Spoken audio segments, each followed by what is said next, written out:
Oh yeah, do we want to play theme song music? Yeah, let's hit the theme song Yeah, music. man.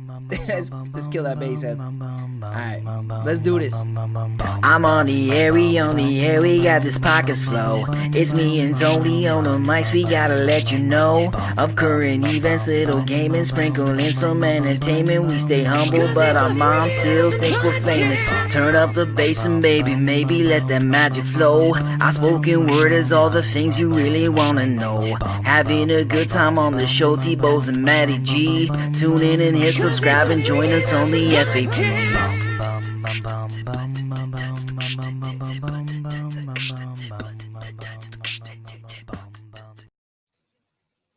Welcome everybody to the Freaking Awesome Podcast. I am your host Anthony Bose, and sitting next again to me is my co-host Matty G. It's weird when we put the guest in the middle. Right? How you doing? Yeah, how you doing today, buddy? Oh, I'm good, man. I'm good. Still, yeah. Excellent. Still healthy and isolated. You? Still, yeah, good. You know, I'm still putting pants on every day as it comes. So today I took a vitamin. Yeah, right. Yeah, I think I need a lot more of that vitamin D or something, because I feel like I am slowly getting whiter until I literally just fade into the snow. So it's a real problem. It's a real problem. That's right. That's right. First world problems where I am just continuously getting whiter. Oh man. I'm gonna become my own stereotype eventually. Before we go too much further, we would love to, of course, introduce today's guest, who is wonderfully sitting between us here. She was the Female Vocalist of the Year, New Artist of the Year, and the Sapphire Canadian Blues Music Video Award recipient. Ladies and gentlemen, Miss Emily. Miss Emily, how are you doing today? I'm so great. You can just call me Emily too. I'm that cool. Well, I was going to do that. You know, and it's so funny when you look at stage names versus real names, and then of course you don't know, oh, should you use their full name? Should you use their stage name? Yeah. And it's so funny because the amount of artists we've had on the show, a lot of them are just like, no, just use this name. Just use the stage name. I'm like, oh, weird. So yeah, I'm like, okay. It's Lady Gaga all the time. I'm not right? comparing myself. We call her Lady. Clear, but like, if you ever stop doing music, you can go right into teaching, and you don't even have to change your name. Right? It's never gonna happen. But you're right. It's true. Hey, Legends of the Rappers, hop on the show. How you doing, guys? Oh, look at this. You know what? Already, Miss Emily's, of course, bringing in people. That's wonderful. Apparently you got stood up at Taco Bell. Oh. She was mild sauce and needed minimum fire. I love it. You bring your own following. That's wonderful. If only you knew it's the great. Bullshit I've been dealing with on the internet today of like I don't often have like hater issues, but we had a real good one in the past 24 hours, and it's very exciting times, guys. Nice. Really? That's what's his name? Fuck you. Yeah. Right. Yeah. No. It's yeah. You know, generally speaking, I like that I end up, having a lot of wonderfully versatile, what's the word I'm looking for? Just a broad range of people online who seem to connect with me and my music. It's a gift. Yeah. Well, you have such wonderful music. Yeah. You know, it's so interesting. Always listening to musicians with their speaking voice and their singing voice. And there's I always thought it'd be interesting, or how much of a weird world it would be if artists that use their singing voice just spoke in that voice all the time. Like if you could imagine like the English or the Scottish artists who sound more English than I do when they're singing. But then when they're off and talking, it's like, I can't understand a word they're saying. Yeah. How is this possible? Yeah, right? Like Louis Capaldi is famous because he's got such a thick Scottish accent. And then you hear him singing, and it's like clear as day. You can understand every word he's saying. And the moment the microphone's off or the camera's off him and Scotland comes back into him, it's like, what the fuck did that guy just say? But have you heard a European rapper though? Like they don't lose the accent, like in spoken word. No. So it's totally the opposite. So yes.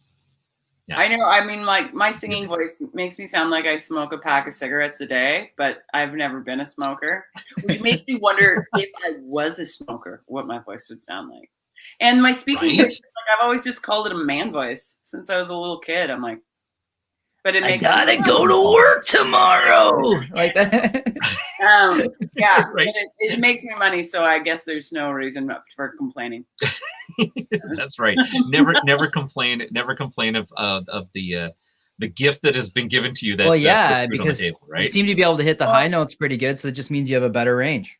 I like this guy's saying your voice is like one of the old ladies at the casino yelling for another martini. No, I am the old lady at the casino. That was me. That's actually me. We were just talking about martinis before the show.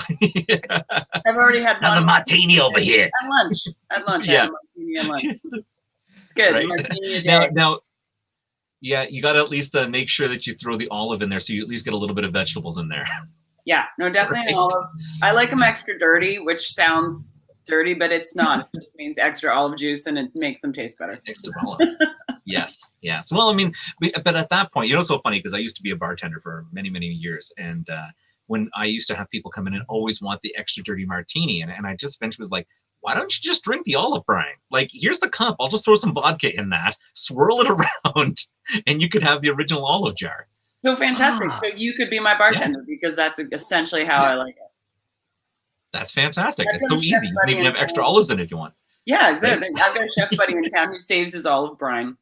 Gifts me his olive brine, so I have it from. That's a great idea for one of our shows, Tony. We should see what else we can order extra dirty and get away with. Just drive around. Yes.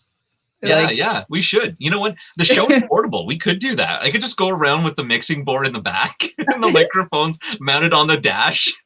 Can I get a large fry? Extra dirty. Extra dirty. I'd be afraid of what shows up, right? You got like crap that's falling on the floor or someone spitting your sandwich. I immediately regret this decision. Yeah. And it's so funny because, you could be that person. Like everybody's going to want to hate. And honestly, you're never going to eat fast food again after that. So I actually want to do this. This will prevent me from eating fast food. Different version of the Perfect. soup. Do it. Yeah. Matty G, how about we jump into our fun news of the day? So, Emily, we didn't get a chance to tell you this before, but we do some interesting news articles that we've captured from around the world. We do a little fact checking to make sure this is indeed real news, and we will bring it to you to see your thoughts on it. Amazing. Okay, this is great. All right. Cool. Matty G, lead this one off. All right, let's do it. So this one's not ha funny. It's more whoa. Okay, you ready? Your best cue. Ready. Okay, sweet. Yep. I had to build it up. So Utah's mysterious monolith vanishes. Have you heard about this? No, what's a monolith? Monolith is like an object, like a tower or something built. That's so you know, like the one in DC, the big Washington Monument. They just call it the Washington Monument. They call it the Wang, right? Yeah. Okay. Yeah. Gotcha. Yeah. Funny enough, definitely have never used that word in my entire life. Wang? No. Monolith or Wang? Oh, sorry. Joey said Wang. No, monolith not in the vocabulary. Okay, cool. That makes sense. I don't say it a lot either. Yeah. Honey, check out this monolith. Right. That's it. That's what I'm using tonight. Oh God! All right. No words to whether Star Trek Scotty beam it up, but mysterious shiny monolith was spotted in a remote southeastern Utah desert 2 weeks ago and is now gone. A state crew that buzzed through the wilderness, counting bighorn sheep from a helicopter, found the alien-looking object on November 18th and touched off international sci-fi speculation, hearkening to the classic Stanley Kubrick 1968 film 2001: Space Odyssey. In the Kubrick movie, an alien monolith is a recurring symbol that appears to play a role in the development of human evolution. The riddle in the desert, twice as tall as an average adult, drew scores of curiosity to see it, even though its exact location was not made public, according to the accounts on social media. No one seemed to know where it went, Neither the Federal Bureau of Land Management nor the State Department of Public Safety said they had any idea. We have received reports that the illegally installed structure, referred to as the monolith, has been removed from the Bureau of Land Management public lands by an unknown party. The state agency posted on Saturday to its website. It said the object was reportedly removed on Friday evening. A representative was not immediately available for comment. So it's moved. It has reappeared, by the way. It's now in Italy. What? Yes. No way. So this is the most interesting thing, is it has crossed such an amazing distance in such a short period of time, which makes me feel like if there's someone out there who is just pulling some type of crazy, weird object prank, they're dedicating a lot of money and time. like, you know what? It's going to turn out that it's going to be like Ryan Reynolds and he was just fucking with people, right? Like, because it just doesn't make sense that anybody would go to so much to just like make it, oh, it's appeared. Now it's disappeared, right? You know, I've got to be honest with you. I don't think you should ever underestimate bored people. Good point. You know, look at us. The pandemic has taught me anything, that people actually still get bored. You know, when I didn't think you could be, I don't know what boredom is. Like, I can always find something to do. I just do not understand boredom at all. But then the pandemic hit, and then of course more time on the internet. Next thing I know, turns out there's a lot of fucking bored people. Yep. Now, I mean, I'm a total firm believer that there's lots of life out there that we know nothing about, or we are selective in what we choose to pretend we know. I don't know / know. Anyways, I think it's very likely that it's like outer worlds shit. That's my personal opinion. I feel like we've got some government conspiracy conversations to have, but you know, which is great because it comes to one of our questions that we're going to have for you later. So we will have a little bit. By the way, I'm not educated in any of that. That requires like time and effort that I have no interest in putting in. But I will tell you, my gut instinct is that there is life out there. It is smarter than us, and it will fuck with us. I love it. Yes, I love it. We've had long talks about it. I'm often coined on this show as saying, you know, the aliens are basically the people that drive by and they're like, roll up your windows, kids. We're passing by Earth. Yeah. I like that. This is definitely we might be getting visited by men in black suits tonight. You know what? There's some crazy videos out there, by the way. And the one thing COVID has taught me is the YouTube has it's so much stuff to watch that you could literally sit and watch day and night for weeks and let your eyeballs bleed and still not come across the same amount of content. Like it's just, you're never going to come across the same thing. And there's so much crazy conspiracy theories about the men in black and some very weird stuff. So I'll have to get into that another time, but that'll be our drinking show. Then I just sit here and rant for an hour. I just leave, you're still going. Yeah. You know what? That probably wouldn't be so bad. No, I'm kidding. Just Matt's got to cut out the earphone put on it. All right. So my news article. I love this headline, and honestly, this is gonna be fun. So North Korean former gymnast fled to South Korea by jumping the fence. Oh, so right on the nose. Wait for it. Right. So yes, a North Korean man seeking to escape the homeland took an nearly 10-foot leap of faith earlier this month. The jump, which occurred under, or I should say more accurately, over of the security noses, or the security soldiers' noses, brought him to the safety of South Korea, where he told troops he wanted to defect.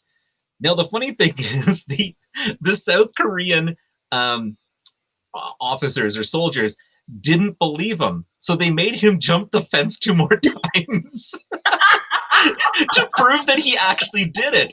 And all I could think of was like North Korea's waiting on the other side going, I thought it was just brilliant to send him back over again. But anyway, so he wanted to defect. People didn't believe his story. He's being held until they decide what they're going to do with him. But the most amazing thing is he actually circumvented the demilitarized zone. So he passed security guard troops, landmines, electric sensors, and still was able to vault the fence. Holy shit. That's crazy. That's like one of the highest, honestly, like the most defended borders in all of history. Yeah, like I think this guy has mutant abilities. Like I would have loved to watch him. It would be like watching Running Man, but a lot cooler, right? And he just dives over the fence. Yeah, it's like the original, like Tom Cruise, Mission Impossible. That's what it makes me think of. Yeah, you know. Fuck, I wonder if he was carrying a monolith. Right? Now we know.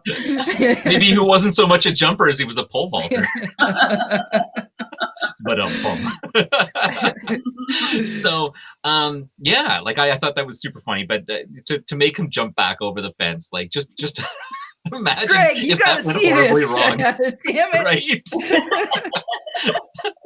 Good thing he didn't jump on a landmine when he went back. Crazy. So Crazy. yeah, I think at that point, if he jumped the fence in a total of 3 times, you have to let him into your country, right? Like, there's no way that you could like, nah, you got to jump back a 4th time and you have to stay there. 10 feet is huge, though, man. Like, was it a pole vault or like? There's got to be. No, it was a freestanding jump. That's massive. Yeah, he's a gymnast. I used to play volleyball with a guy that when he jumped, he actually could tuck his legs up and be over top of the net before extending and spiking the ball. But just from a freestanding jump. So he was almost 7.5, 8 feet, I think is the top of the tape of a volleyball net. And he used to jump it. What? So it is possible. Yeah. Good for that guy. I like. Let me tell you. Nothing about sport. I've been in my industry for too long. There's like, I didn't even know that was humanly possible.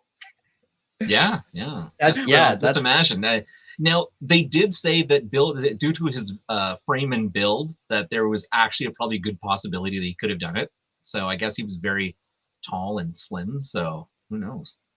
That's wild. Yeah. What a talented guy. I don't know how many, you know. Right? Yeah. I mean, when else would that come sure. in handy? Yes. Yeah. Imagine the training montage. That's one studio they don't want out. Right? The training montage leading up to that, like jumping things. Like, oh, Right. I'm gonna do this log. Okay, now it's you know what I mean. Like that would be the worst training montage. It's true. Yeah, girl mentioned he should have dressed up as Spider-Man. You know, just to go back to that whole Mission Impossible. Had I actually watched that, I would have been the guy in the background going, dun, dun, dun, dun, and in the hopes that he does clear, but like secretly you're thinking, man, I hope he gets caught on the fence because that'd be really funny too. You know? So, I like to think I'm a nice person, but clearly I'm an asshole.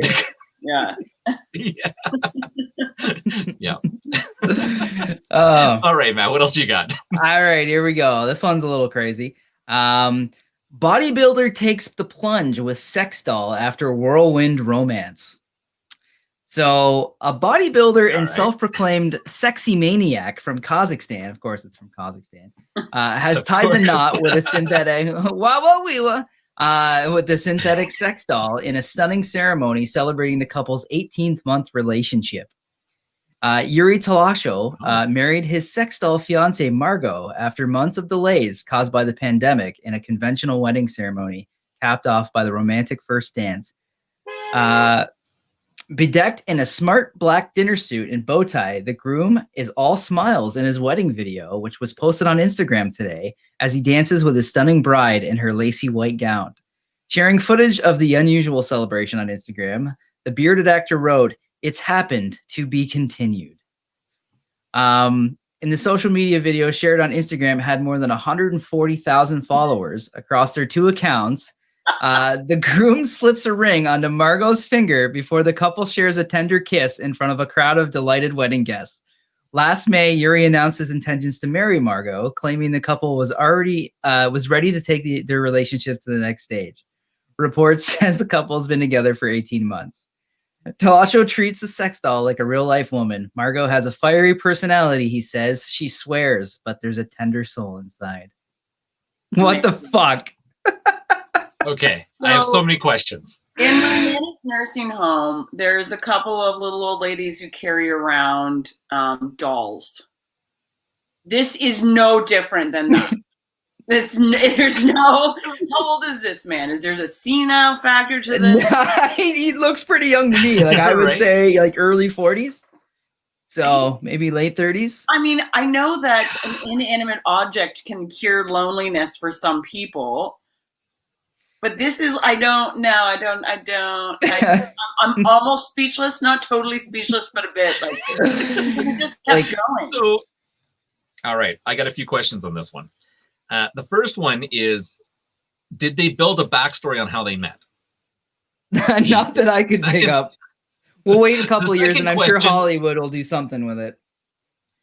I guess the other two things I have. I guess the other two aren't so much questions as maybe points that I've noted. One, he would definitely have to save on the bride side of the family of paying out those dinner dishes. And I feel horrible for anybody who has to kiss the bride afterwards. So. Who walked her down the aisle? A spokesperson from Mattel? Right? Yeah. You know what? I mean, I definitely don't. I don't even think I'd want to be like the person who'd have to share a dance with that afterwards. You know, it's like, oh no, it'll be the father of the bride dancing, and like, no, I know what he's done with that. I'm not touching it. What was their wedding song? Barbie Girl by Aqua?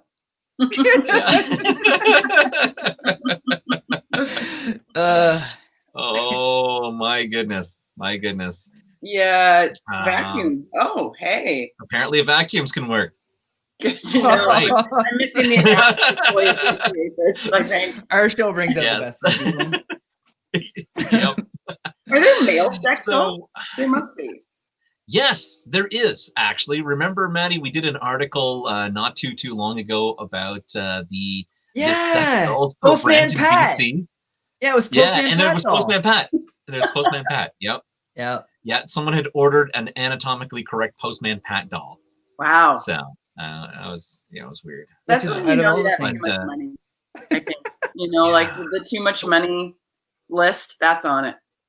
That's on. That is definitely on the too much money list. So it's absolutely crazy. Well, you'd think if you have too much money, you could perhaps rent a real live human. Yes. Yeah. For such activity.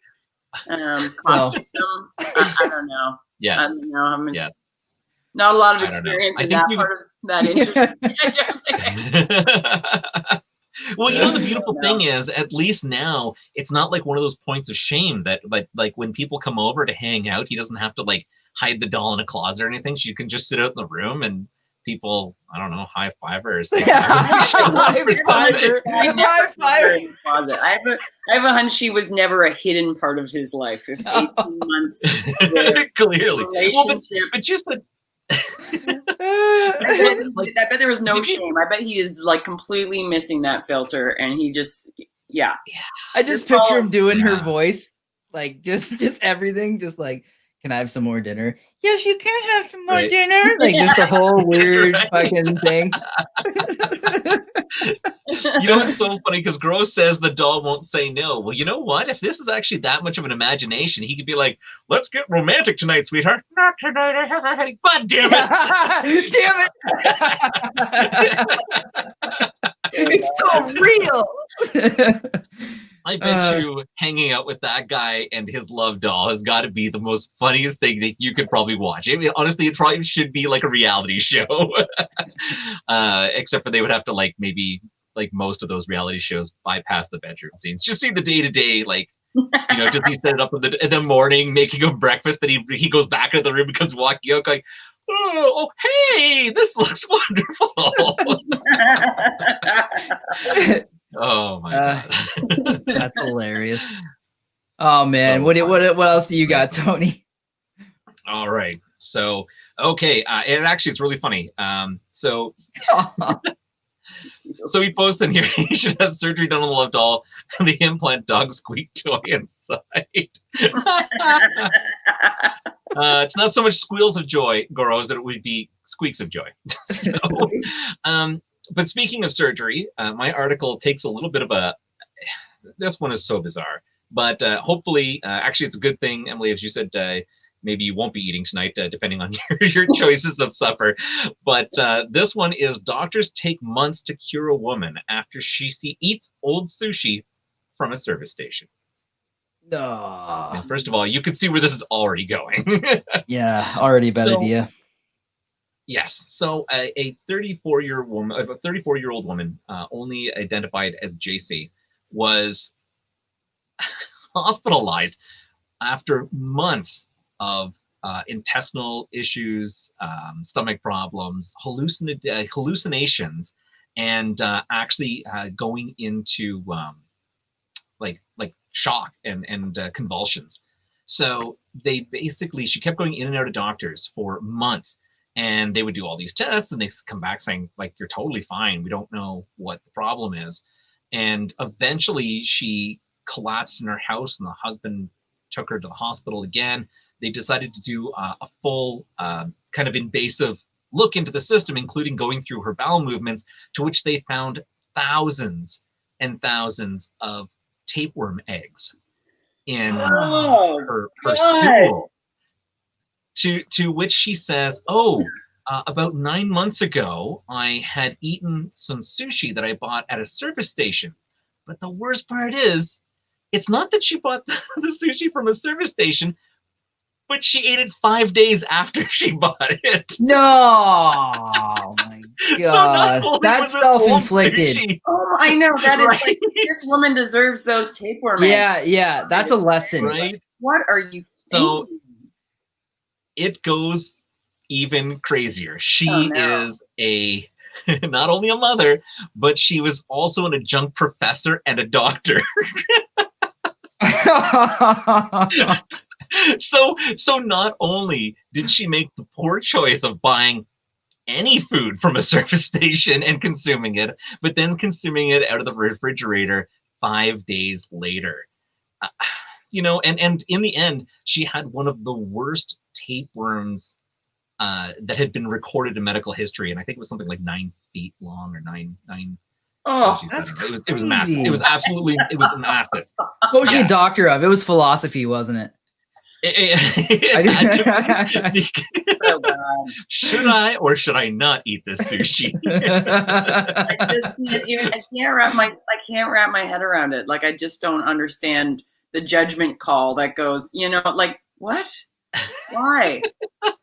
Right. No. Why? Get a bag of almonds like every other normal, reasonable person. Right?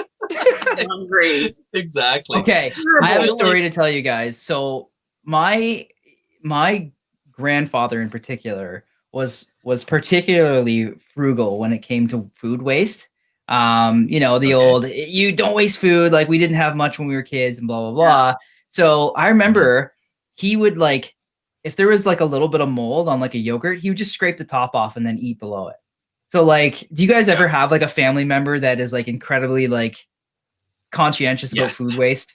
Yeah, that was me growing up. Okay. Still to this day, my husband would tell you that I am insane when it comes to food waste, and if it's been in the fridge for more than a day as a leftover, it is done. He does not. Whereas I'm like 3 days. Yeah. It obviously depends what it is. So raw fish, no. Hard no on the raw fish thing, okay? And I love sushi, but like there's fresh sushi or no sushi. Like, that's not a thing. Yes, 100%. So, yeah, but we're like, I grew up in a house for sure. Food waste was such a thing. And it was long after the Great Depression, though the bags under my eyes might tell a different story of my age. But I think really it's important to be, conscious of your food waste, but like putting your health in danger. What kind of example does that set for your kids? Like, ugh. Yeah, you definitely draw the line somewhere. You gotta. I feel like this woman has never seen the Futurama episode where Fry gets the egg salad sandwich from the vending machine at a truck stop. And then he ends up getting super worms that end up making them both smart and athletically inclined. But the follow-up interview captures her kids eating trout out of the family pond. Like, oh, okay. Yeah. Oh man. Yeah, that's crazy. So that Actually, Ashley just poisoned me was recently amazing. with bad food. Yeah. So did I tell you that story? Oh, She no. she was getting so the kids love chocolate milk, right? And we buy it every week, and when it goes bad, chocolate milk goes bad really quick, so you have to throw it out quite frequently.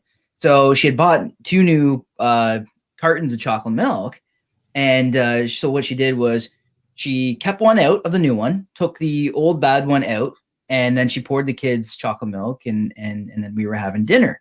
Well, she didn't tell me which was which. So I'm like, oh, I want some chocolate milk. So I pour myself a big glass. And like, I don't know if you've ever had bad chocolate milk, but it smells and tastes like cow manure. And dude, I was like, but, and they're just laughing at me. And so that was my most recent caper into bad food. So Matt, first of all, that's not Ashley's fault. That's you for not reading the expiry date.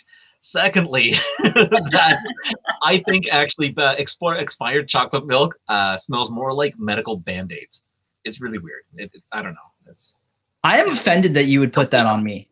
When somebody comes home from the store with new cartons of chocolate milk and says, hey, I got some new chocolate milk, I'm going to give the kids some chocolate milk.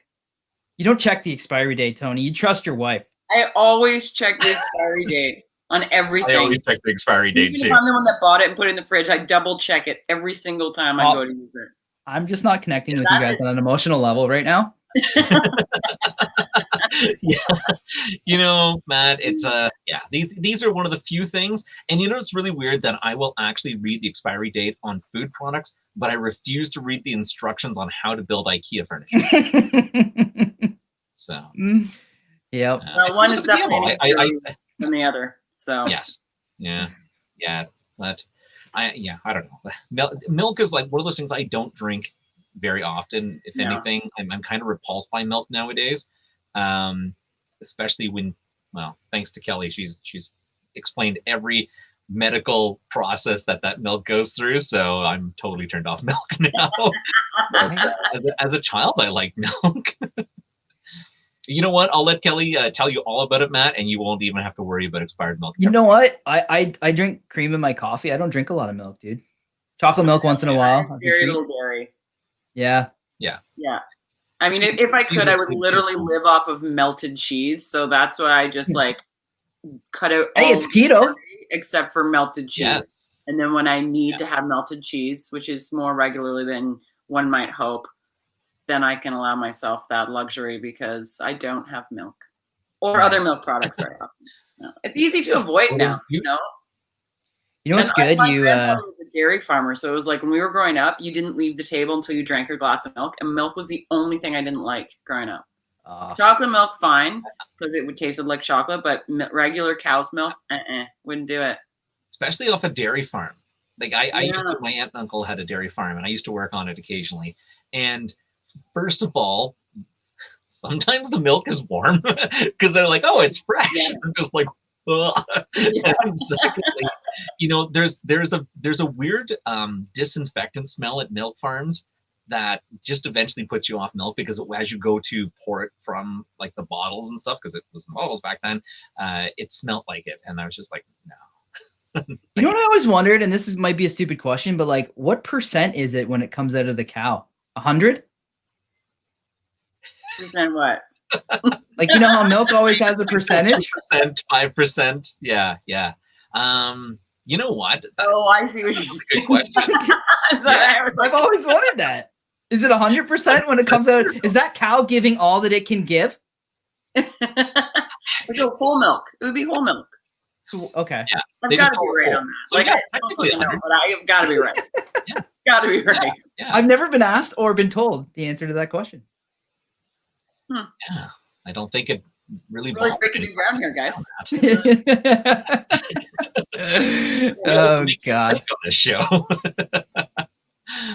So, news is over. Emily, thanks again for sticking with us so far on the show. You haven't run out screaming yet, so that's good. I'm understanding the cocktail aspect now. Now I see why you're like, no, really. You might want to go get a cut. Right? Yeah. I was really trying to force that option in there. So.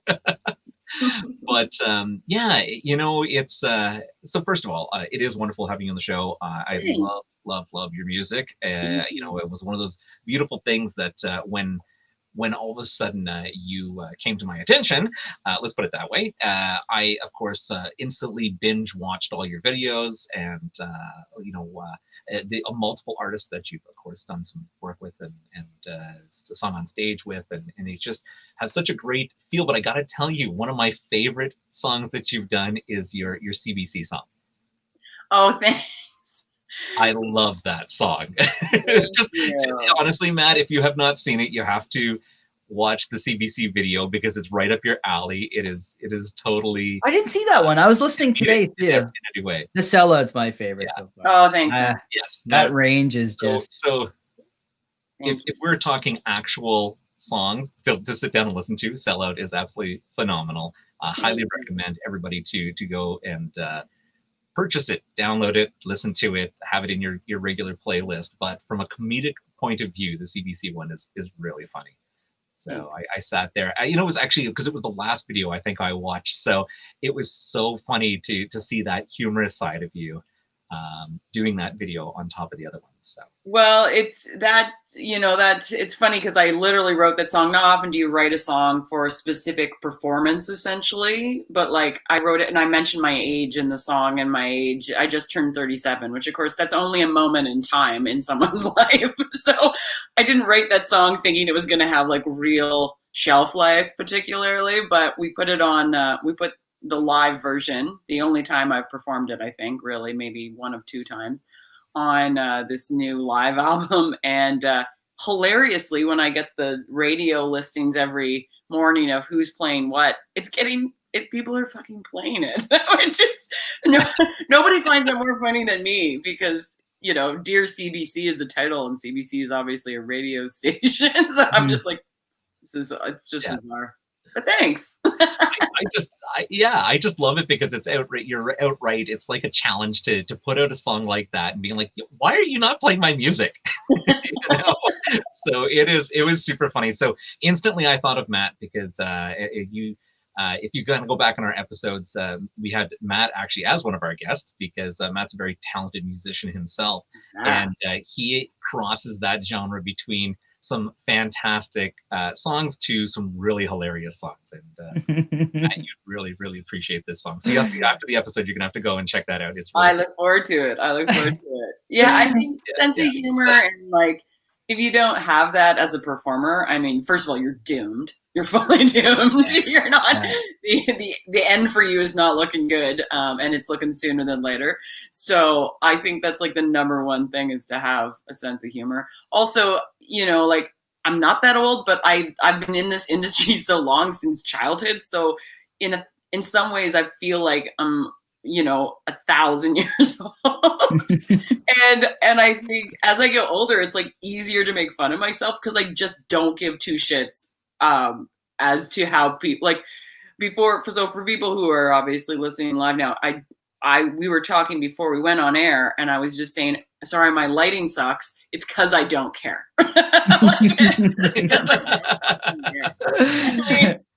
You know, I have friends who are teachers and they had to do the Zoom teaching and they got the ring lights, and I'm like, I guess I should.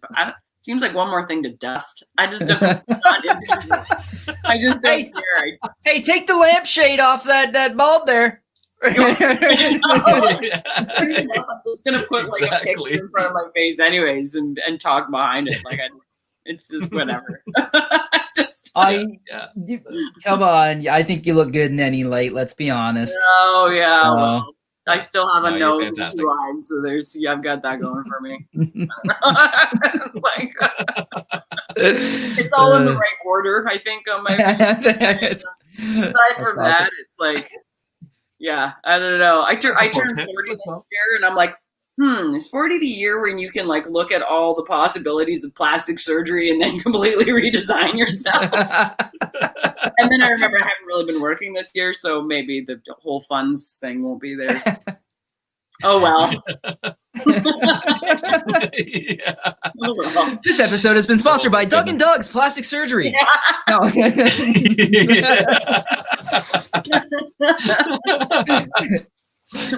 You can get a 10% discount by using the code Emily. But no, really, sponsorships were up there. No, but honestly, so talking about a little bit of your music career, you were saying that, of course, you've been in the business for quite some time. Are we looking at childhood singing at county fairs, or how exactly did you come about starting this career? So when I was 4, I performed at my church, and it started from there. So I don't remember that, but apparently I sang a song off the back of a coloring book. I don't know if it was like a Christian coloring book. I don't know, but apparently I sang a song for my church when I was 4. And then I was doing what I called the church circuit as a pretty young child, like around age 10, 9 or 10, 11, maybe. Okay. Maybe 12, maybe closer to 12, because I did audition for a choir when I was 11, because I was doing the singing stuff and I liked it. And I said to my mom, this is what I'm going to do I don't remember ever wanting to be anything but a singer growing up. So my mom took me to audition for this choir in Belleville, which is I grew up in Prince Edward County. Yep. South End. I'm from Brighton. Oh yeah. Hey. Yeah. No, I've got some great stories about some of the teeny tiny little pubs I played around there. Great. And there was this choir in Belleville, the closest city, and so my mom took me to audition. And at the actual audition, the choir director said, "You have a very unnatural voice for a child." And I remember being like, "Thanks." Exactly. Oh my gosh! Like little girls, and you're right at age 11. So right when you're kind of like, it's that awkward age, and your self-esteem the most self-conscious. And then somebody says that to you, and like, anyway, fuck that guy. Yeah. Yeah, right. What the fuck does that guy know? Years will go by where I don't tell that story because I kind of forget about it, and then something will come up and makes me remember it, and I'm like, oh yeah, that guy's an asshole. I don't remember his name. I'll never forget that moment. It's too bad. I it would have been wonderful if you did, of course. Then you could walk back up to him and throw some awards in his face and just walk away. I feel confident that at least my music career has exceeded his at this point, and that's enough. Yes. It's enough for me. I hope it's exceeded. Yes, exactly. Right. Yep. Your one goal as a childhood was to beat that guy. Kind of. It's 2020, right? It's 2020 now. What the frick do you do now? No. There's always somebody who's like, you'll never amount to anything. Like I still get that, and I'm like, I don't know. I'm still here. I'm still here, and I'm not doing better than you. Jobs. I don't know, like, right. I probably at one point in my life I would have had a skill set, but I just outside of what I do. But now I'm like, my joke is like, I guess I'd be a professional shoelace tire. Like I have no idea what I could possibly do now. If the music industry actually ceased to exist tomorrow, which we're close, we're not quite there. But if it ceased to exist tomorrow, I honestly don't know what I would do. I have no idea. Virtual. You just start challenging your haters to riff offs. Yeah. Yeah. The sellout is literally was like written because somebody called me a sellout on the instrument. I was picking up undertones because I listened to that one in particular a couple times because I actually really like that, and your vocal range is incredible in that song. Thanks. And so I totally get. I was like, she's feeling some stuff right now about a particular person and or persons. Yeah. And I don't like to play the gender card too much, but the reality is it's very different for females in this industry than it is males, and there's not very many of us. We get weeded out in our early 20s. You know, you can only be sexually assaulted in your work environment so many times. Yeah, like that's fucking crazy to me. Like it just happens, you know, and it would happen, and like. You play in bars, you work in bars, and oh my gosh, like the shit that I put up with 15. You know what? That's just crazy to me. It's like if you're listening to this episode right now, parents, teach your fucking kids not to be assholes. So please, if you do one thing, just do that. Yeah, be That'd be great. respectful. Just be respectful. Yeah. So, Yeah, you know what? I mean, And unfortunately, that's no, go Well, ahead. Tony, you got 2 girls. You know what I mean? I was raised exactly. by women, so that Right. bugs me. I've got two girls, young ladies on their way, and you know, respectfulness is one thing, but I mean, because I have girls, like I'm just teaching them also not to take crap from people, Yeah. right? So you know, there's only so much you can do. There's only so much that you should. I don't even want to say you should put up with, but there are things that you need to kind of socially accept. But at the same time, like, don't let people push you around. Don't let people touch you that should not touch you. Mhm. And like, I've even said to the girls, you know, like, I don't care. You get the same rules I did as a child growing up, you know. Give them a warning, warn them again. After that, knock their head off. And if it ever comes up, or if someone ever calls me in to talk about it, I'm going to be like, no, I know my kid has at least warned them, and they continue to push her. So no, I'll back her up on this. And you know, I'm just no for women and elbows out, and you know, like, yeah, violence is never your first choice or anything like that's not about that. But at some point in time, you have to stand up for yourself, and whatever that entails. Like I remember picking my daughter from school one day, and some girl had made fun of her arms or something like that. And she told me this story, and she was crying, and she was so upset. And she wasn't very old. She was maybe like 11. And I remember saying to her, thinking it, and then I just couldn't keep it inside anymore. And I said, well, honey, you are officially more mature than mommy, because I would have told that person to fuck off. Yeah. And you didn't do that. So like, wow, you are officially more mature than I am. And good for you.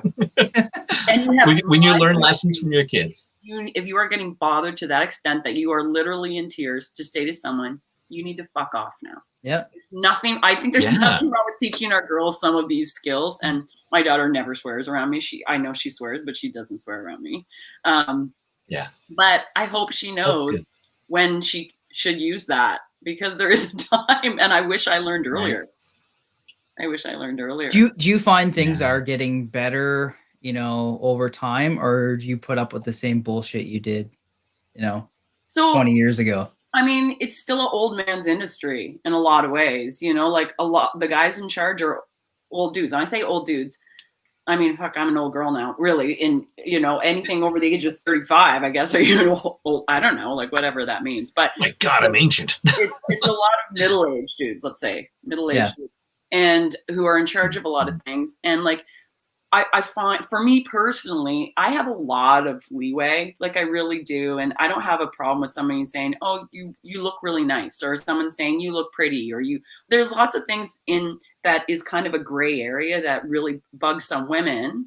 And I respect that. That's their decision. That shit doesn't bother me. You know, like I'm a little old school in some ways, but as soon as you are like, you look really pretty. Yeah. You know, like, yeah. Want to come back to my apartment and suck on my toes? What? Right? Shit. Yeah, so, no, I get what you're saying. I've been reading, I don't know, the biography I've yet to write. I just that's the type of weird shit I'm talking about. Okay, that's the type of weird shit that I have. I totally get it. That's crazy. You know, in Brighton, Ontario, in like oh shit, Uncle Dave, damn it! Come on, man. No, no, that's. I do think it's changing. I think it's getting a little bit better. The Me Too movement, which one of my Hold Back the Rever video we did around that, and it was right when Me Too was super it was a real passionate movement that was happening, and so I think that has changed some things. People now at least think twice sometimes. Maybe not all the time, but at least sometimes people now think, oh wait, maybe I can't say that, or maybe I shouldn't do that, you know. And that's great. That's made life a lot easier. It's still a very sexist business that I work in, but I did choose it. So for me to kind of bitch and complain about it would be, you know, I can't, I still have to have some limitations on my end of what I'm going to bitch and complain about, because I chose this industry knowing full well it's run by middle-aged men. So like, I always think people should take the approach in all seriousness. It's like, would you say it to a police officer? Just play that in your head and then don't say it. right? I like that. I don't know. There's so many people out there to be like, hell yeah, I'd say that to God. They're not going to tell me what to do. So maybe. I don't know. I just, yeah. I find it's just some common courtesy, right? And I guess for me, it's really tough because, I grew up that you're respectful to elders and you treat women well and all those things. So when I would say a compliment, if I said, "Oh, you look wonderful today," I guess myself, I wouldn't think of that as being like, "Oh, you crossed the line." And nowadays it's just like, I would say it and be like, "Ah, crap.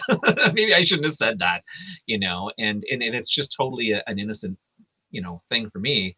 But there are so many people there that go beyond that risk. And, even though you have chosen to go into this industry, and even if it's a male dominated industry, you shouldn't have to put up with it regardless, because it's just common decency towards another person, be it male or female. Well, there's no PR department, for me to call up when I have an issue. And, I did work in bars for years and years. And although I have some pretty gruesome stories, I spent probably most of my bar years at the Merchant Tap House here in Kingston. And the owner, Dave McNamara, was awesome. He was we always had a great relationship. If we had an issue, we fucking yell it out and it'd be done. And, when you work so much with the same person who's in an industry that has, a reputation on a bunch of levels, he always said to me, if you are uncomfortable with anybody, if you have an issue with anybody, you let the guys know. And the bouncers, who were some of the sweetest guys I ever met who worked there, they were always watching for that stuff. I've said it before in other situations, but like my male bandmates, unfortunately, women felt like they could get away with a bunch of shit with my male bandmates that was absolutely inappropriate and not okay. And women are more aggressive than men generally. There are more aggressive women than there are aggressive men, in my opinion, in my experience, in what the type of work that I was doing. So yeah. And the women are grabby, super handsy, and like it's like I look at my guitar player and he'd be looking at me like, I'm sitting over there. I'm about to get shit and I didn't do anything wrong. He just pulls out a doll and points. Like this is where she touched me. But you should put that in the background. We were looking for the dudes who were like grabbing at me or whatever, and we just kind of had like do the little like baseball I don't know baseball things. Touch your ear, pull your love. Yeah, that's good enough. That guy's out of here. Get him the fuck out of here. Yeah. Yeah. Meanwhile, you get the guy with an ear fetish and thinks that you have a tick or something. It's like, this is hot. Right before he gets kicked out. Oh, I'm really into that. That would be my luck. That would totally be my luck. We'd totally get in with the stories for sure. That's crazy. We should honestly have and it's amazing some of the stories that people have from some really funny exploits of when they were at or exploits of working at a bar or performing at a bar. We should have like a late night show where people sit around in the dim light with drinks and talk about that. And it's great because if you guys are okay with explicit, because I've got my thing is I have stories to tell that I cannot tell to anybody, and there's such good stories. Yeah, we'll have to do an episode. Yeah, sign me up. Sure. Yeah. I've got some good ones too. Yeah, for sure. Yep. Behind the scenes. Yeah, for sure. Well, before we continue too much further, how about we get into the second half of our show where it's going to be some. I always mess this up since we changed the name of it. Slightly slower than average rapid fire questions. There we go. So we've got some questions for you. Yeah. For you. And, I killed those brains. Okay. Here we go. So they're not super thinker questions. It's just a little bit to let our audience get to know you a little bit better. So Maddie G has come up with a series of questions, and you just give us the first thing that comes to your mind. Okay. If you don't want an answer, just say pass. All right.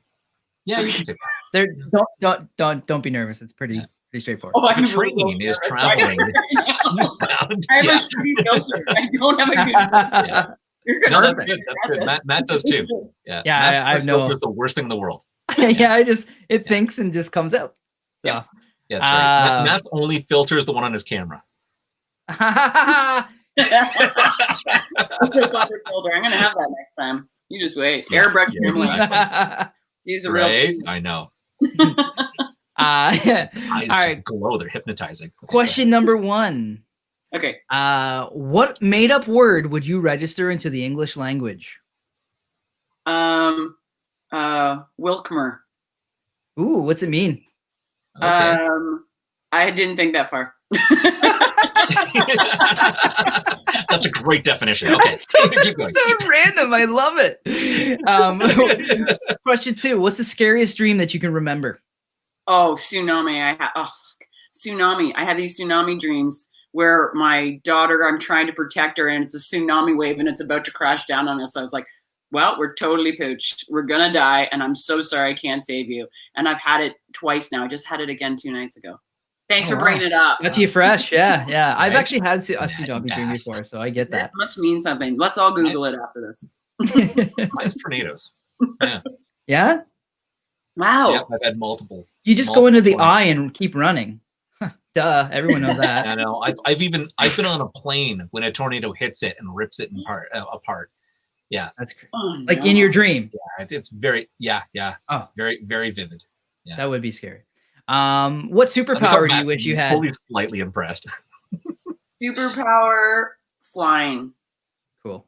Good Yeah. one. Just to save on airfare. Yeah. Truth. Yep. Totally. It's atrocious in my industry. Stupid airfare. What's your And you don't have to earliest wait for childhood it. memory?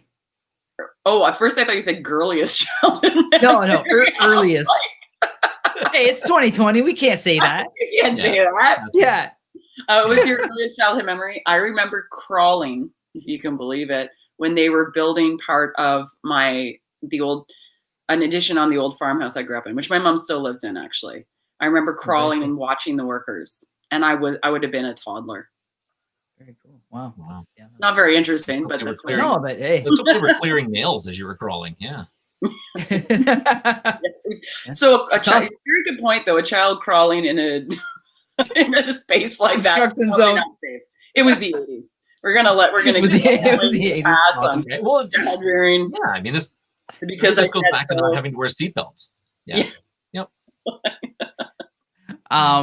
What activity makes you the happiest? Oh, hanging out with my daughter. We Yeah. watch Gilmore Girls together. It's Nice. like I love it so much, and I jokingly call us the real life Gilmore Girls, except maybe a touch edgier. Yeah, a little edgier. Yeah. Don't talk quite as fast. Mom swears a little more, but Yeah. I would say that's my favorite thing. I do a lot of favorite things though. There's a lot of shit I like to do. Hey, if that one's the first one that came to mind, it's probably your favorite. So, Yeah, Yeah. I think you're right. what foreign language would you most like to learn? Italian. Italian. It's a good Yeah. one. It's a beautiful language.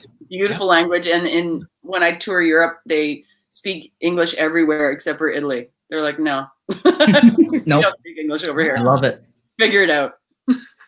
If you could relive a decade, which would you choose? This past decade, Yeah, yeah, just I minus would. 2020. No, I'm I'm into 2020 because 2020 started off with a bang. You know, I did a festival that I do every year in Asbury Park, New Jersey. Saw some of the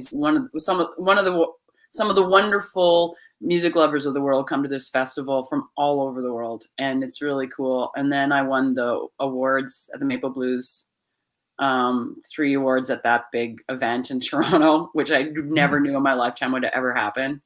And then I got to have my birthday party on March 5th. How lucky am I? Yeah. Because it was March 5th. And like 3 days later, I played my last show to a live audience, like a real normal show, at a place called the Bush Home, about an hour outside of Toronto. And then I went to the Horseshoe Tavern that night and was packed. It was packed in there. Like you couldn't move to see a show. And then it was COVID. Yeah, and then yeah. And I don't think I got it. The opposite of The Horseshoe, but I hope not. That's funny. Yeah. Yeah. So 2020, I won't write it off. No, and I love people. I love my family. I love my house. We've got a great space here, and like I'm happy to be home. So, and we have the internet. So, fuck, why would you complain? I think 2020 has brought us all closer together for families. So, you know, it's done not a whole lot for you know those single apartment, single folks, but I think people with families, it has been good. So that's a great answer. Miss people, I miss hugging. I'm a huggy person. Me too. I've been telling my fans, I'm like, I will French kiss all of you when this is over. It's like a big lineup of people. 2 years later, right? Remember when you said you'd French kiss us? We are all making out. It's happening. Yeah, I miss people, and I miss being around them and having them in my space. And I really love my alone time. I love my space time. But when I'm into it and I'm in the zone and I'm Miss Emily, I guess, and I'm on, I love it. Like you get them all in here. I love it. I'm into it. That's amazing. So cool. What was the first movie that ever made you cry? First movie? Yep. Probably My Girl. That's a good one. We haven't had that one yet. That is a good one. Yeah. Cried my eyes. I watch it, and it was my favorite as a little kid. And I would and the soundtrack was so good. Dan Aykroyd was in that actually. Yeah. So. Yes. And I would just cry and cry and cry. Broke my little heart. Yeah, I remember that movie actually. Great movie. I think we know the answer to this, but do you believe in aliens? Fuck yeah. I like that. The definitive answer. Yeah. Yep. Take that, Robert Wall. No. I keep bringing up Robert Wall because he's the only one who said no. And you're like, God bless him. Where did we find this guy? Wait, what? Yeah. What? He also doesn't believe in for how long? Honestly, I love the guy, but yes. I don't trust him. How would you spend 100 million? 100 million? Yeah. Okay, so I'd buy a big ass awesome yacht. I love being on the water. I love boating. I love being on the water. And I would do so much charity stuff. Like I've done charity stuff when I literally had 2 sticks to rub together. I would do tons of charity stuff then. So I kind of wonder if given an opportunity, what I could do charitably, and I would just love it. I would just love to change people's lives. That's cool. That would just make me so happy. It would just make me so happy. Make sure we're there when that happens. Yeah. We're a charity. No, I'm not saying from the receiving end. I just I know. I'm making a joke. Oh God. However, if PETA wouldn't hunt you down, what exotic animal would you domesticate? Really good question. I'm gonna say like a gorilla. Yeah. Yeah, I mean, but only so it would live with me. Like I don't do like, I've got right now, I'm looking this way because I actually asked my husband if he would be quiet and stay in the bedroom so I could leave the door to this room I'm in open so the little bunny that we got during the middle of COVID could come in freely. He's like, you know what? No, Emily, shut the fucking door. I don't have to hide in the bedroom to watch my TV show.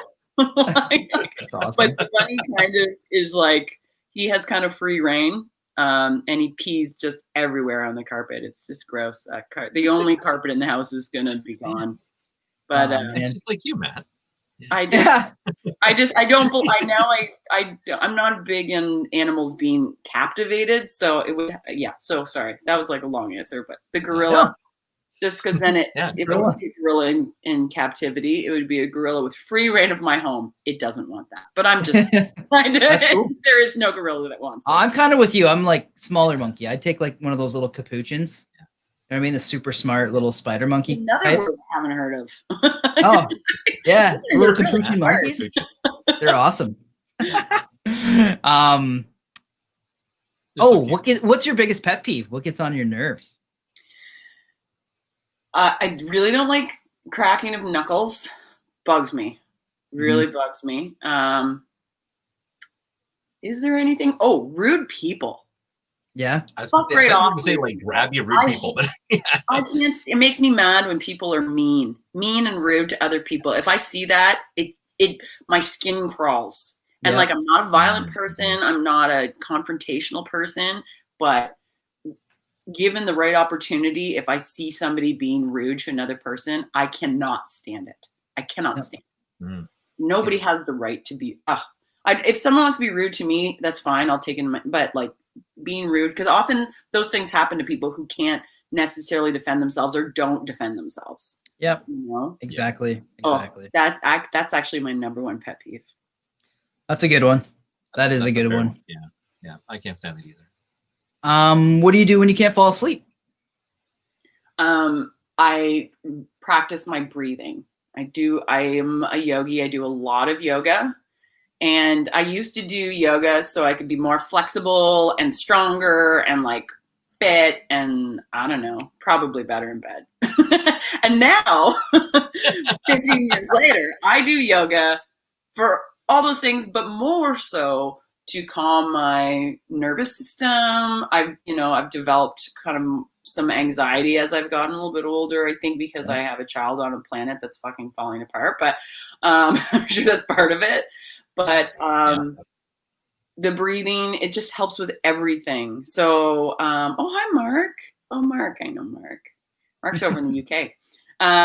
So I try and ground myself with breathing whenever I need it, and not being able to sleep is one of them. Nice. That's awesome. Okay. Yeah, that's good. What activity makes you totally lose track of time?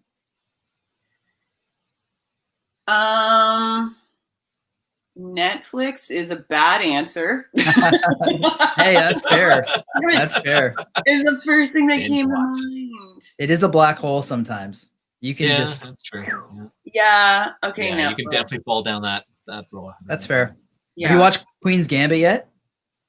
Oh yeah. Very good. Yeah, yes. we enjoyed that quite a bit. Yeah, subtle feminist doc. Yeah, cool. Not doc, but you know what I mean. Like it's subtle feminist series. I like it. Yeah, I've been enjoying it as well. It's awesome. Yeah, really good. You know what is the best thing you? Oh, sorry. Go ahead, Tony. Sorry, I was just saying. Just speaking of Netflix and series right now. I just finished watching the Exorcist on Netflix. Have you seen the new show Exorcist? No. I haven't. No. It's, you know what? I took a gamble on it. And I tried it, and I don't even know if I can tell you this, but let's just say it's actually worth watching because it continues the original story. Oh, okay, that's cool. It's not just a random. It's not just random. Yeah. Not all the yoga in the world will make me sleep. No, you're not a horror movie fan? No. Yeah. I'm a real wimp with that stuff. I can't do it. And my daughter loves horror shit. I think she likes it, because I don't. She'll be like, my wife hates it. She won't even let us watch it when she's home. She's just like, no, turn it off. Yeah, I can't. I'm sorry. We live in this wonderful country and a really nice city, and I have a nice home. And you know what I don't need? To have horrible sounds in the background. Like I live in this terrible, scary place. I just don't need it. Like there's enough real horror in the world. To me, I'm like, Yeah, just watch the news. Yeah. I know. I'm just like believe horror. Google search Donald Trump. Yeah. Got enough horror. Real life drama horror. Well. Yeah, human Cheeto. Yeah. Second last question. What's the best thing you've ever eaten? Oh, I probably can't tell you exactly, but it's from Wooden Heads, which is the restaurant here. Okay. Yeah, it's my favorite restaurant for 15 years. I think it's been my favorite restaurant, and probably longer than that now. I just love it. The Nonna Mela pizza with apple butter base and chicken and cheddar and so I didn't eat yet. Stop it. I didn't eat dinner. We already discussed that that's not food. Yeah. It's really funny. I remember when Wooden Heads opened up. Actually, I used to live I guess kind of above it. I used to live above the brew pub, and it was kind of it was really cool because you could open up they had these massive sliding windows that you could lift up, and we used to sit out on the back, kind of overhang over the brew pub and listen to the music and everything from Woodhead. So Awesome. it was really fun. I love it in the summer when it's, you're half in, half out. I just I love sitting in there. And Yeah. On a nice day. Yeah. All right. Last question for you today. What is your favorite podcast you've been on in the last 12 hours? The freaking awesome podcast. I was like, You win. You got the name right the first try. That's fantastic. We love that one. That's one of the other upsides of putting the logo up in the upper right-hand corner now. So. Yeah, that's the key.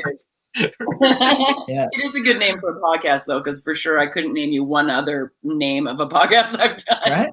The FAP. Hey, see, that's right, the FAP. Yeah, every day we're fapping it. So, the funny story behind that when we came up with the name of it, and that was Matt's idea, was the freaking awesome podcast, and I was like, oh yeah, I love it. And then I think I went home that night. I was like, hey, wait a minute. Totally got him. Just like Matt, and he's like, yeah. Okay, we'll go with it. Yeah. So Emily's like, I don't get it. I don't get it. FAP, okay. FAP is a we'll just say you can. for stroking the one-eyed monster. Yeah. How do I not know this? Why are you guys educating me on it? No, I don't have a problem being educated on it. I'm just shocked that I did not know. I spent my entire life with men. Men. I work only with men pretty much. Like, how did I know a lot of things that the average woman does not know, but I did not know that. Well, thanks, guys. You're welcome. You're welcome. Yeah, if we can teach you anything. How old is your daughter? Because I bet you it's a term that most kids know nowadays. That's why. Oh, I'm sure my daughter knows. She's so much smarter than me. She started being me a few years ago. Like, parents who are like, oh, I know better because I'm older. Like, that's bullshit in my mind. Yeah. And maybe some kids aren't as smart as she is, but I'm sure quite a few are, and we're just like naive as parents. We just don't realize how smart our kids are. My kid is so much smarter than me on pretty much every level. Just be just Jeopardy. Yeah. I kick her ass in Jeopardy, but general life, she's got me beat for sure. Just when you bring it up, like when she asks you, what have you been up to, just be like, oh, I was on the FAP last week, and just watch her face. Freaking awesome podcast, right? Yeah, that's what it stands for, right? Too good. That's wonderful. Yeah. Well, we can't thank you enough for spending a little time with us on the show. Do you have any social media links or any charities or anything that you're working on that you'd love to pitch? I actually don't believe in social media. I'm just kidding. So my website is and themissemmily.com will allow you to buy CDs now, gentlemen, ladies and gentlemen. It's a compact disc. It's short for compact disc. Turns out people still buy them, and I still sell quite a few of them. So thank you, compact discs. And so, that's the website, themissemmily.com. My Twitter handle and my Instagram are @themissemmily. And my Facebook, which is actually pretty busy and not obsolete like some people's Facebooks, is facebook.com/themissemmymusic. And there's a lot of Miss Emilys out there. So if you Google search and you're like, I didn't know she sings Jewish children's music. I don't. It's not me. And then there's, it was between that and the dominatrix. So. Well, and so the Latin Assembly actually looks dominatrix-ish. She has, anyways, that's also not me. The blonde hair maybe makes me stand apart. I don't know. And I must be older than them. I've got to be. Oh, I don't know. There's so few of us full-timers at my age now, and I'm still in my 30s and I'm saying that, by the way. It's just... Yeah. Hey, keep doing it, though. Yeah. You got to keep doing it. You're not going anywhere. You got an awesome talent. You got to share it. Yeah. Thank you. Yeah, Thank you. You definitely do. So I think I am going to get a Fitbit, though, so I can figure out what my heart rate's doing now when I'm running around on a stage for 90 minutes. I'm like, maybe I need to think about heart health and know, when does that kick in? Probably the next few years. So I was probably the first guy to get negative steps on my Fitbit. Mine aren't great. You know, it was really funny. I used to keep getting the message popping up saying, "It's time to get up. It's time to get up." And I just threw the Vault Watch away. It's like, don't keep telling me that I'm being inactive. I don't need a reminder of that. I don't want that one. Yeah. My wife's like, why do you run 4,000 steps every time you use the bathroom?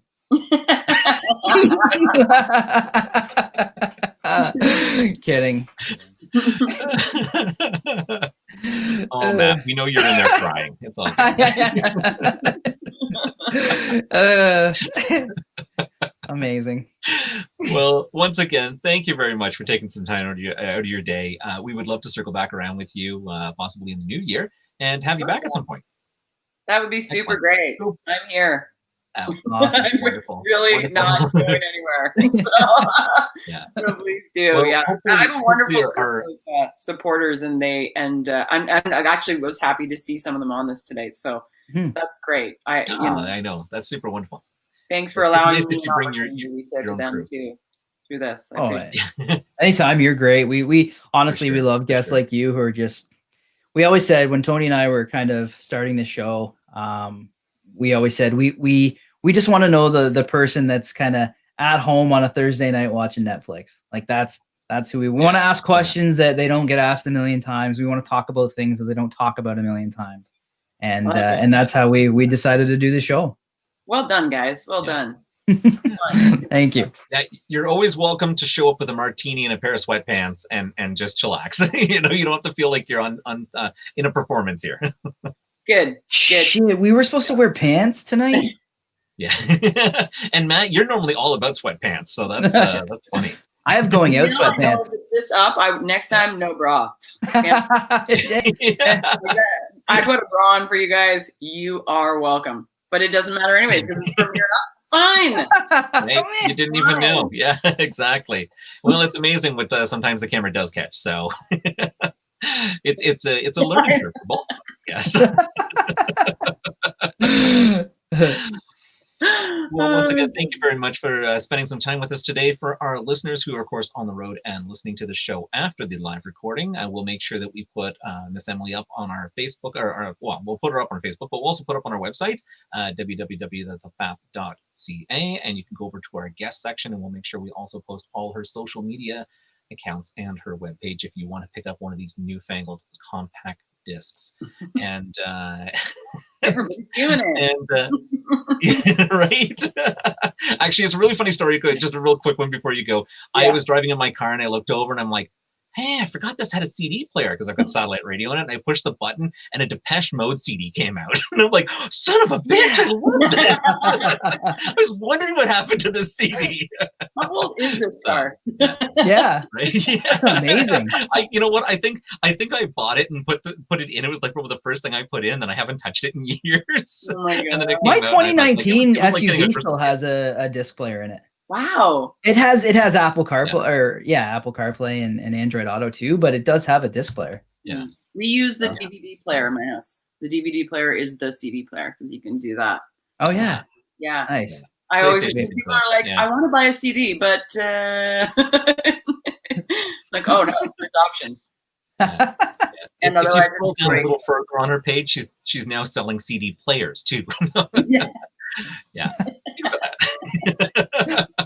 Little extra income there. Excellent. I should. Oh my God. Once again, a great idea. That's amazing. And here's your Miss Emily CD player. It's actually a genius idea. That's so good. I'm going to Canadian Tire Store and buying up their stock and jacking up the price. Right? Nobody could ever give you the excuse like, yeah, I can't. I don't have a. No, I got you covered there. Actually, yeah. Hold down. Yeah. We'll cut some vinyl out for you, and we'll stick it on the top of the disc player. Tony, we'll have to send her. We'll have to afterwards. We'll have to send her the SoundCloud link for "You Know It's Love." I think she'll get a kick out of that. Yes, you'll love it. One of Matt's. Matty G's songs. We'll send you a link for it because you'll have a good laugh. So fantastic. Sounds good. excellent. Wonderful. Well, again, thank you so much. Thanks to all the listeners who have stuck with our witty banter back and forth tonight, and as well as all of the guests who actually wrote in and said hi. We always appreciate that. Once again, Miss Emily, thank you very much for joining us, and we look forward to seeing you again, hopefully in the new year. Thanks for having me on the show, and I look forward to that too. Thanks. Take care. Wonderful. Bye. Bye. Take care, everyone.